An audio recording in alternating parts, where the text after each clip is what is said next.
All right, this COVID-19 origins cover-up. Let's get to this, and I'll take from the summary from Red State as well as go back and forth with the Wall Street Journal. It's absolutely fascinating. Let me start by reading some of the Wall Street Journal piece behind closed doors. The Spy World scientists who argued COVID was a lab leak.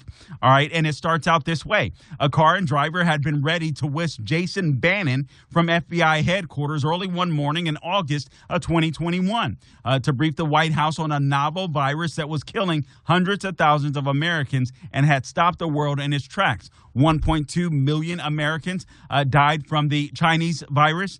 Bannon had been told by his superiors to be on hand in case the FBI was asked to join a top intelligence community briefing for the president. But the White House summons never came.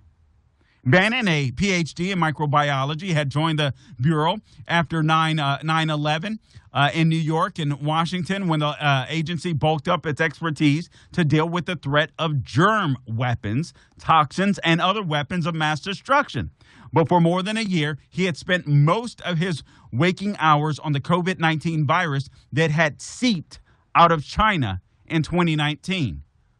Really? It seeped out of China in 2019? You mean our intelligence agencies knew that? Huh. Frustrated by China's stonewalling, Biden had ordered an urgent assessment by the U.S. intelligence agencies and national laboratories on whether the virus had leapt from an animal to a human or had escaped from a Chinese lab that had been doing extensive work on coronaviruses. The dominant view within the intelligence community was clear when Avril Haines, the director of national intelligence, and a couple of her senior analysts briefed Biden and his top aides on August 24. The National Intelligence Council, that's a body of senior intelligence officers who reported to Haines and that organized the intelligence review, had concluded that, quote, low confidence, close quote, that COVID-19 had emerged when the virus leapt from an animal to a human. So did 4 intelligence agencies. Oddly enough, and frankly, shockingly enough, there was one intelligence agency that drew a different conclusion. That happened to be the FBI. The FBI was the only agency that concluded a lab leak was likely, a judgment it had rendered with, quote unquote, moderate confidence. But neither Bannon nor any other FBI officials were even at the briefing to make their case firsthand to Joe Biden.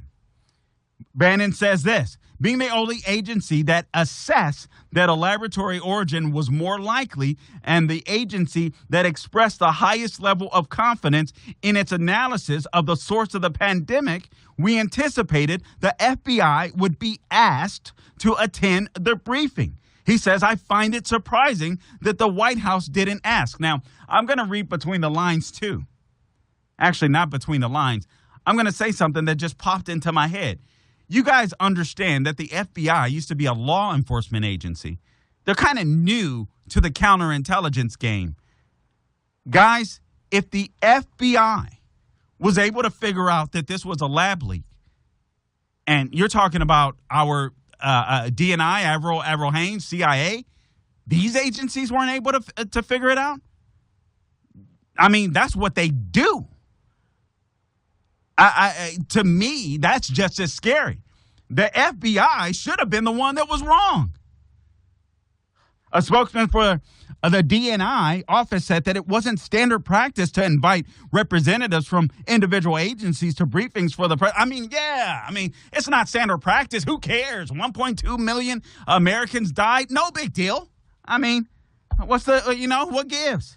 The Office of the Director of National Intelligence and the National Intelligence Council's work on COVID-19 origins compiled with all of the intelligence community's analytic standards, including objectivity, according to the spokeswoman. But an investigation by, guess who, the Wall Street Journal, shows that the disagreements among intelligence experts over what should be included in the report ran deeper than is publicly known. I'll wrap up with that when we get back. Let me just sum this up the best that I can. It wasn't just the FBI that concluded that this was COVID came from a lab leak. The National Center for Medical Intelligence did so as well. They backed that theory. They even specifically cited evidence that, quote, gain-of-function research was taking place in Wuhan. The findings of those scientists were ignored altogether. Why? Because the Defense Intelligence Agency, the DIA, had come to a different conclusion, and they didn't tolerate any other theories. And think about this. Notice how this web of intelligence agencies, if you will, can be manipulated to present a certain narrative, regardless of whether something is true or not. I mean, this is scary. 3 scientists within the DIA concluded COVID came from a leak. 3 scientists at the National Center for Medical Intelligence, part of the Pentagon's Defense Intelligence Agency, conducted a scientific study that concluded COVID-19 was, in fact, manipulated in a laboratory in a risky research effort. But that analysis was at odds with the assessment of their parent agency, the Defense Intelligence Agency. Wow. Remember, we were asking, how come Biden isn't finding out answers as to whether or not this lab leak occurred? He was never told. And he was a dementia patient. His staff has been running things. These agencies have been running things. Oh, my Lord. Trump has so much work to do when he gets in and cutting down the deep state. It's going to be a huge task. But luckily, I think we just elected a guy that's up for the challenge.